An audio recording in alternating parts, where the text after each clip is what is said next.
Hello, this is Yahweasel. We're lost. We're lost is what we are.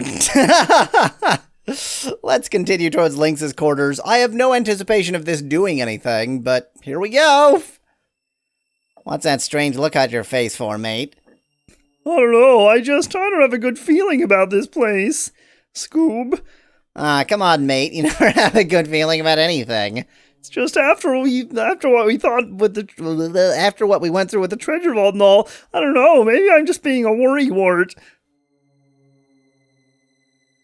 Well, you sure you wanna keep on going? Kid asked with an unusually serious face. As opposed to what? We're trapped now. We have to do something. Somehow I found myself nodding silently, ignoring the warnings in my head. Are you sure you want to keep going? No, I'll just kill myself now. Let me just get out my dagger. Okay, that's a much easier end than actually doing that. You don't have an option.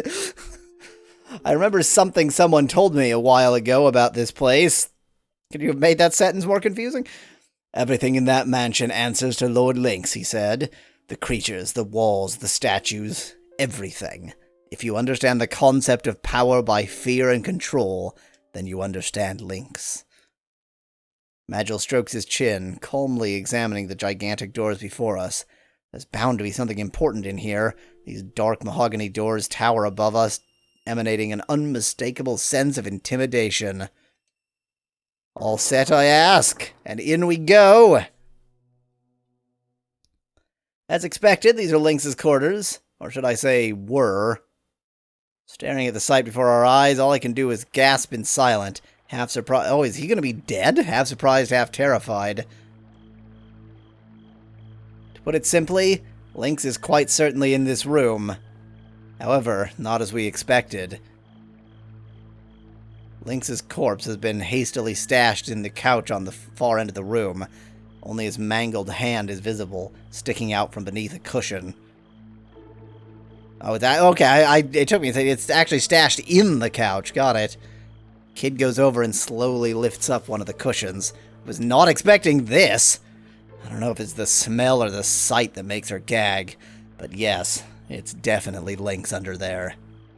I never expected any of this when I came here tonight. I mean, rumors of Lord Lynx's reign have been going around as strong as ever, although when I think about it, his reputation alone could probably carry on such a regime. Wonder how long it's been since this happened. Well, I mean, the flesh is mostly still flesh, so not that long. It can't be. A genocidal, terror-driven maniac. He burnt the temple and abducted Shay. How can he be dead already? I wanted my revenge, Kid mutters. Oh, that wasn't really a mutter, but whatever. Tears swelling in her eyes. Shay. Huh. Where have I heard that name before? From her. Earlier. She said it. She said that name. She's the one that said it before.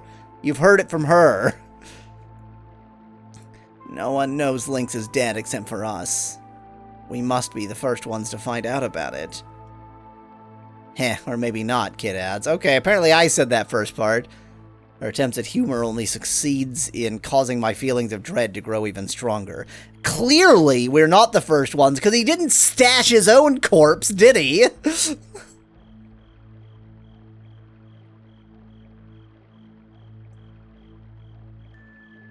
Strange. Magil kneels down and lifts off the cushions, examining the corpse as though he was a coroner. Hey, I always liked a nice firm seat, Kid says, pretending to sit down on it. That's weird and gross.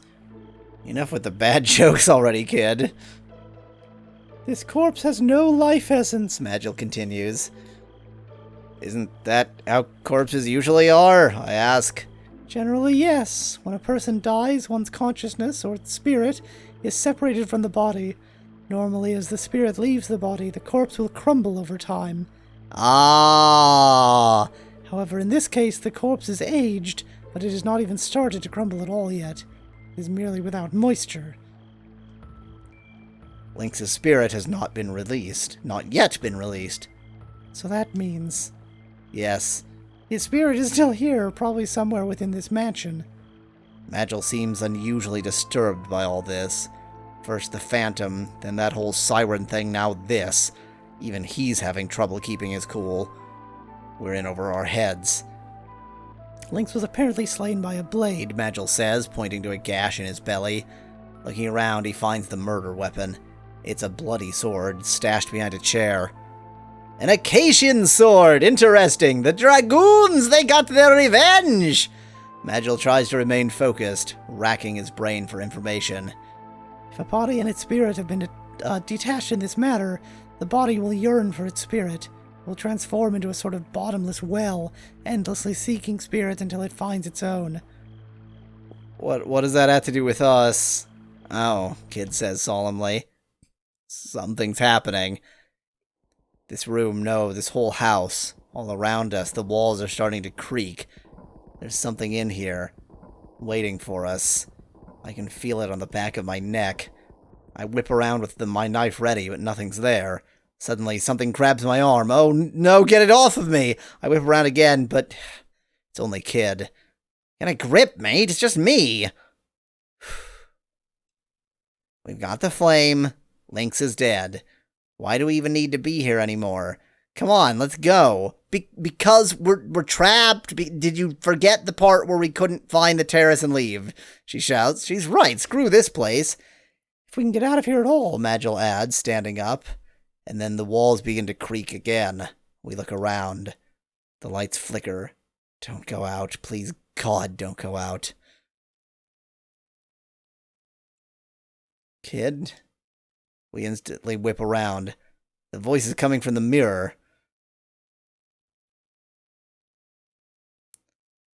Finally, you have come. That girl, the one from before, it's her.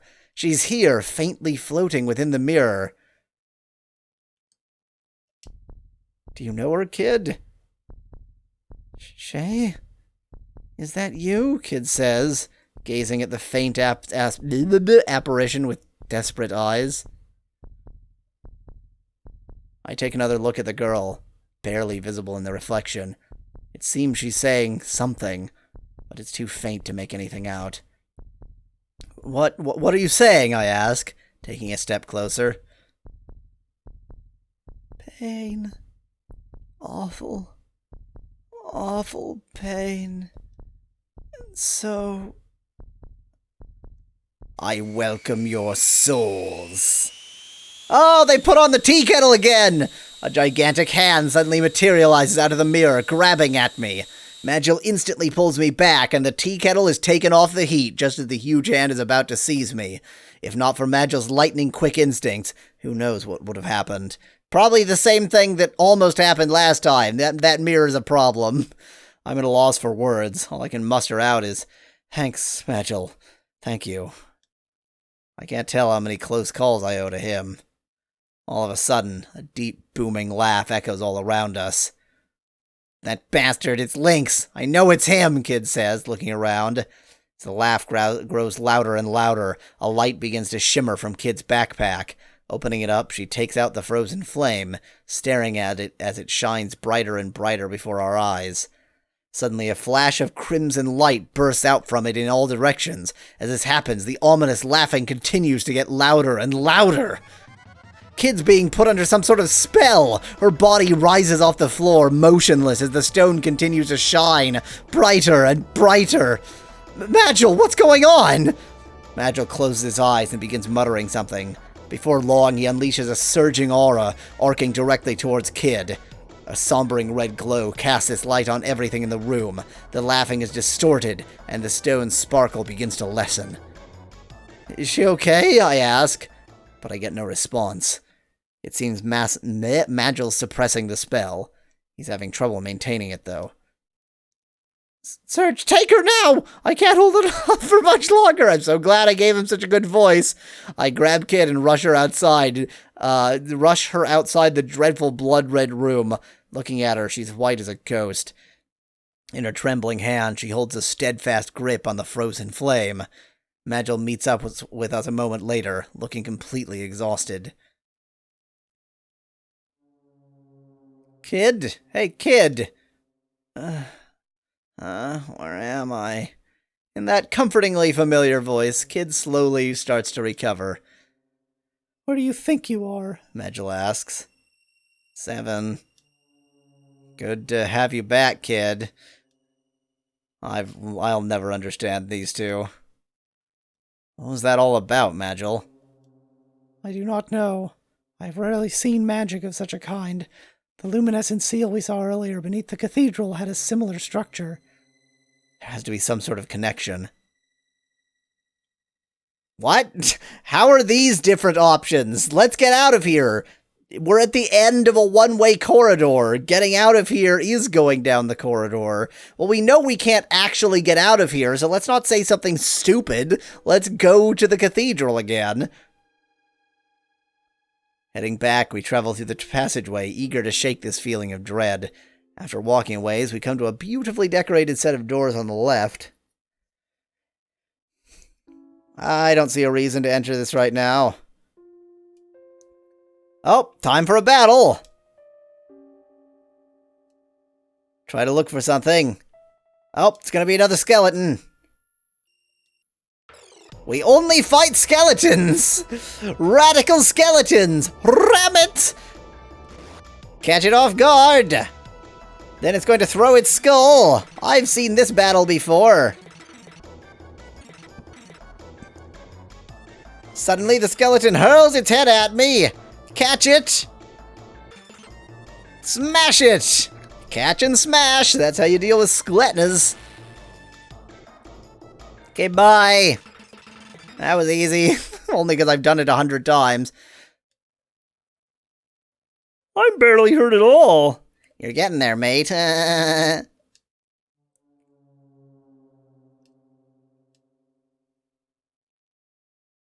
Let's take the stairs. I would fast forward this, but we actually don't have that far to go.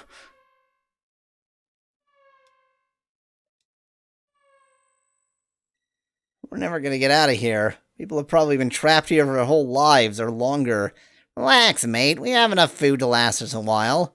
Funny. That didn't really relax me very much. Kid's acting strange.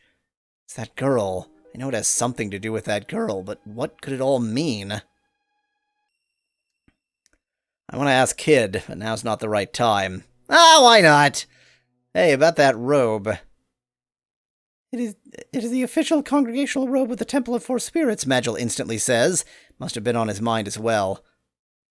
The Temple of Four Spirits. Isn't that where you were raised, Kid? Yeah, they took us in, all us orphans. Seems to be a hard subject for her. I can understand why. She always seems to be so moved by this. While Kid is lost in thought, Magil takes me aside and explains the rest to me alone. I think I'm done with his weird voice. I'm gonna give him a more dignified voice. Kid, still a child at the time, was raised by the Holy Sisters in their temple. However, one day, one of the sisters was summoned to Lynx's mansion. Kid waited day after day, but the sister did not return. After some time had passed, Kid secretly sneaked out of the temple, determined to find out what had happened. She made it almost all the way to Viper Manor, alone and unprepared. She was still just a child, after all. But then she heard an explosion back in the direction of her hometown. She looked back and saw fires everywhere, engulfing the only home she had ever knew. I was going to say she had ever known and misread. Someone had set fire to her entire village, including the temple. Forgetting the mansion for the time being, she ran back to town, but Kid was the only survivor. I mean, being a survivor by not being there means you're not the only survivor, you were just not in the... whatever. Back then, I was a regular visitor to the temple. One day, I came to where the town had been, and came across this sight. All the village had been burnt to the ground, and there appeared to be no survivors. But following my intuition, I searched and searched. And there, among all the cinder and bodies, crouched a tiny, trembling little girl. After I took Kid under my wing, it was an entire year before she spoke again. Thanks, I didn't want to read that anyway. Come on, no sense in backing out now, Kid says all of a sudden, interrupting I was about to say Magil in the middle of his explanation. That was weird. I take a deep breath as we come to the towering set of doors. It's too bad I can't read. Kid gives a push and they creak open slowly.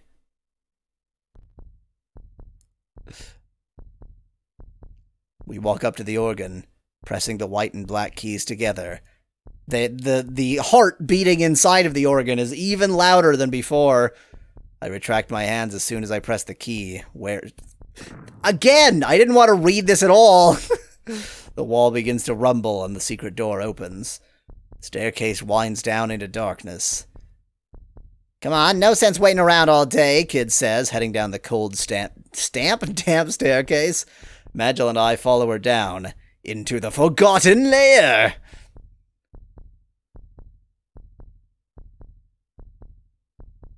It's Ellipses Land again! The place where the ellipses reign! Why are there ellipses floating there? Suddenly, as if it awakened... Let me just try that again. Suddenly, as if awakened by our being here. The magic... Why is Serge standing with his legs so far apart? Magic seal grows stronger and stronger, giving off a terrifying shaking tremor as its radiance intensifies, filling the room with its aura. It just makes me want to do the splits! Despite our situation, I can't help but be caught up in the spectacle of it all. Look at that 16-bit SNES spectacle! However, at its core, he's here.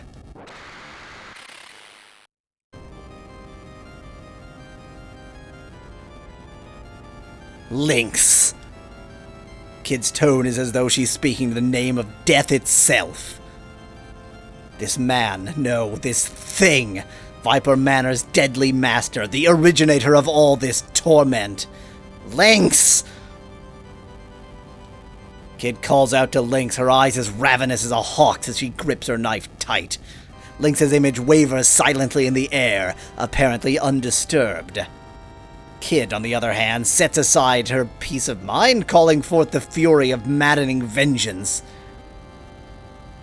Lynx starts to speak out, but ironically, in a meek and comforting tone.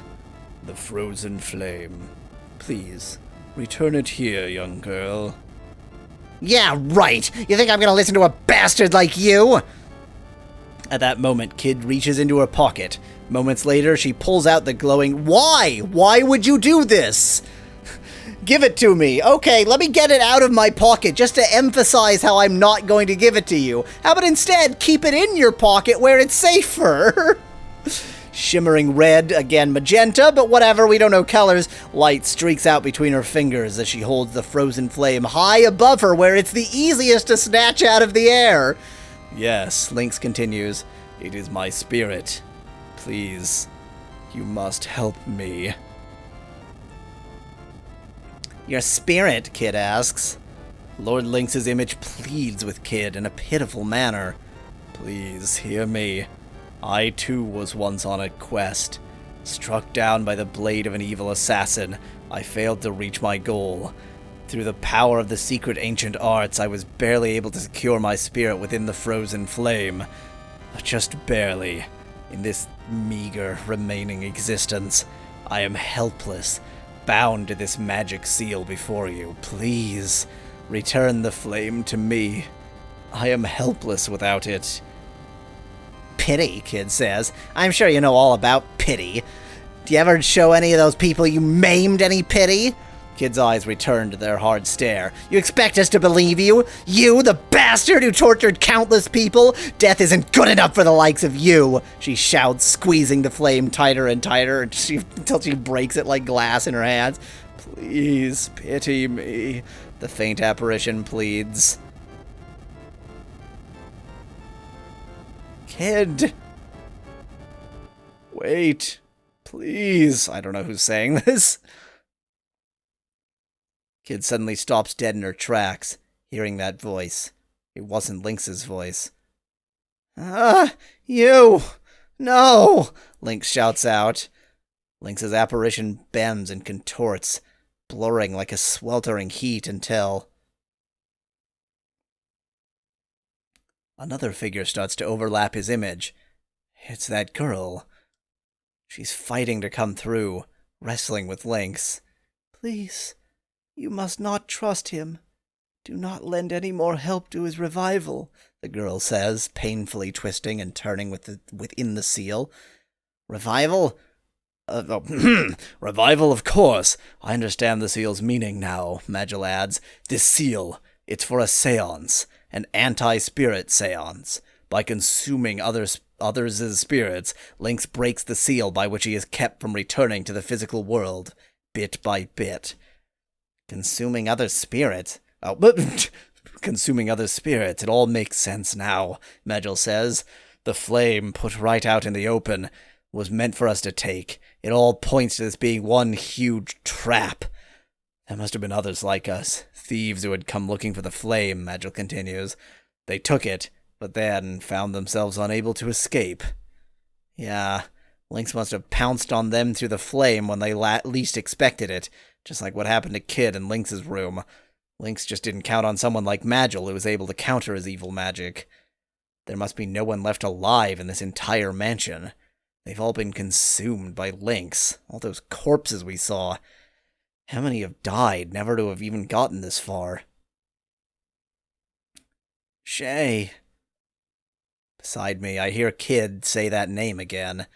Shay, it's you. It's you.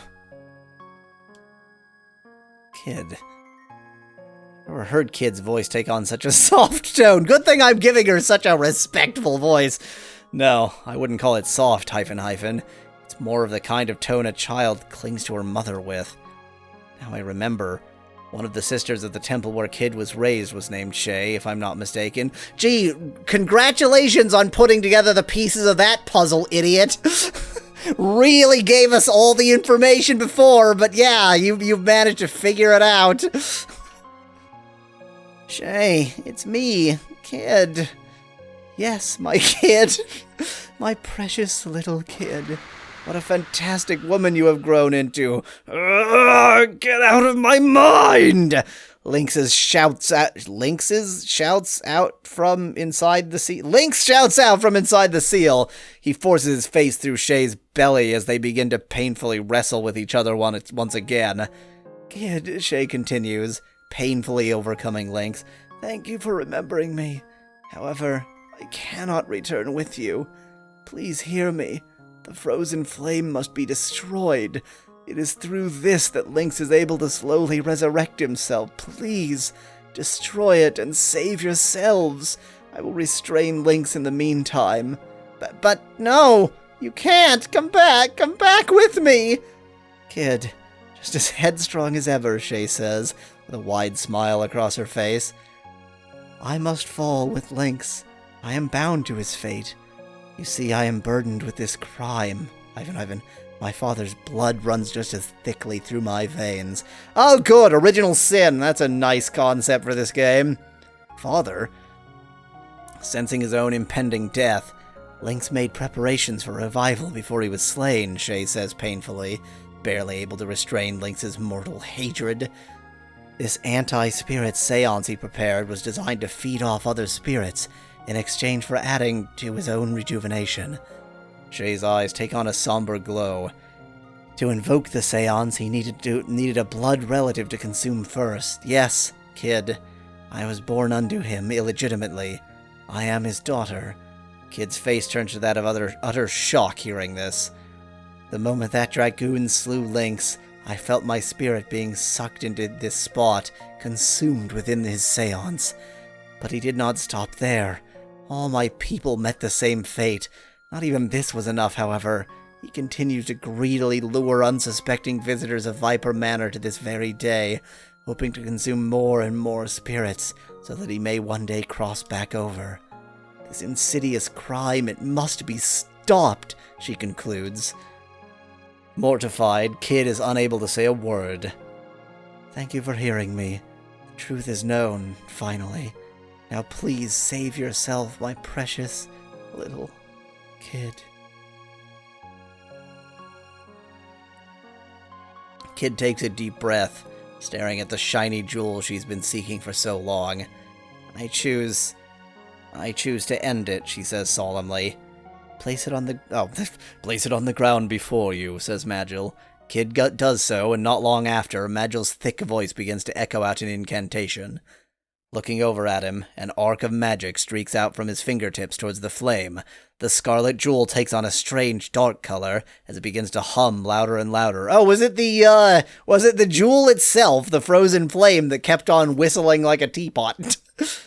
Shay smiles upon seeing this. Thank you. Thank you for setting me free. I've waited a century for this moment.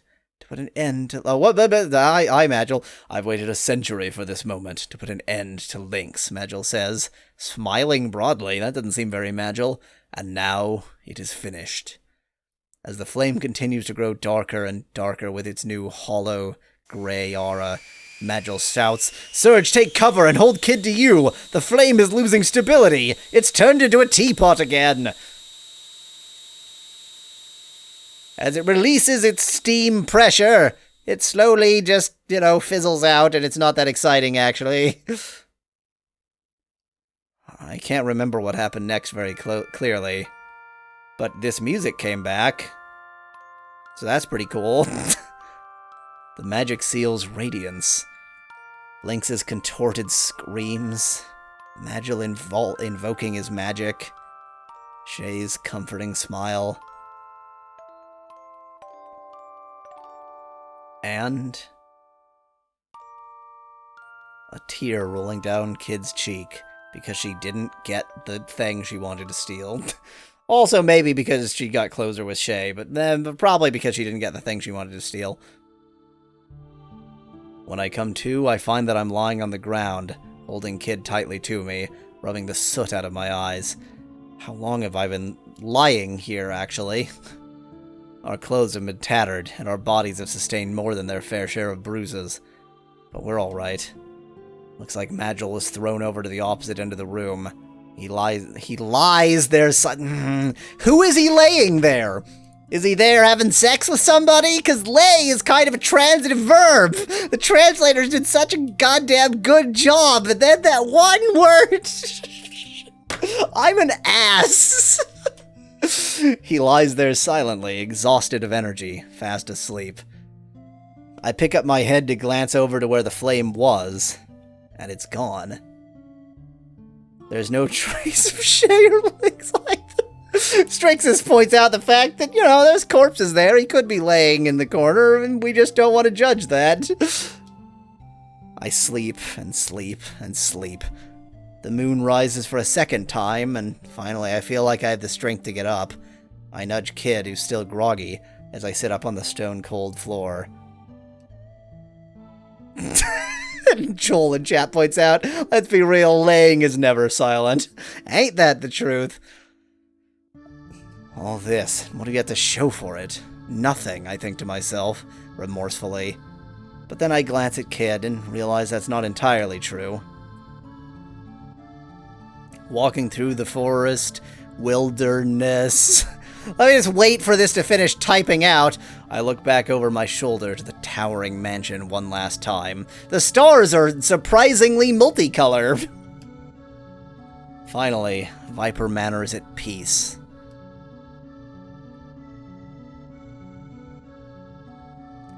Walking beside me, Kid gulps painfully as she looks down at her hand, tracing the outline of where she once grasped the legendary frozen flame so tightly. Closing her hand, she moves on.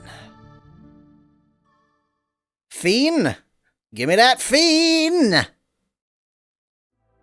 Close the book!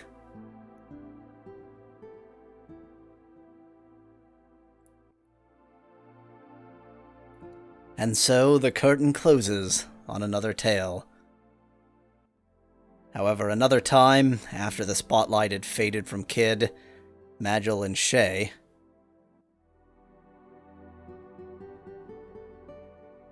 in another place, at another time, a similar band of adventurers had come forth, equally unsuspecting of their other selves, and life went on as they strode out into the great unknown.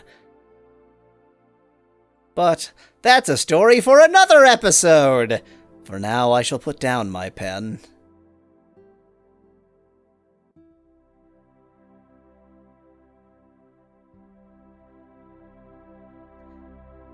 As I softly close my grandfather's diary, I hear my mother's voice call to me from downstairs.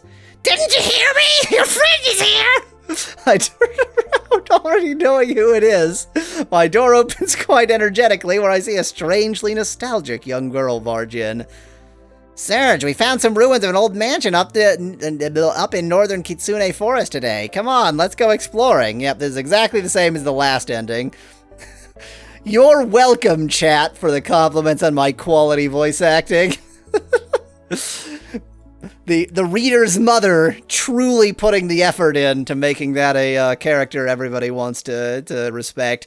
I assume we're just going to see the same credits now. Yep, looks like the same credits. So next time, another playthrough. I guess I should figure out which playthrough we just did. But we'll figure that out momentarily. Until then, thanks for watching. If you liked the video, I've got thousands more. Just click that channel button. Cheers from Yahweasel.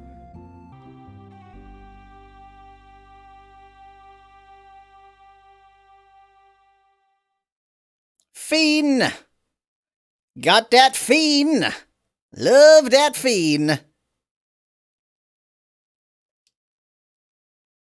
And this is ending number...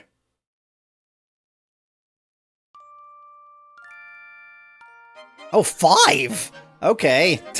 I was really not anticipating ending 5, but it's ending 5.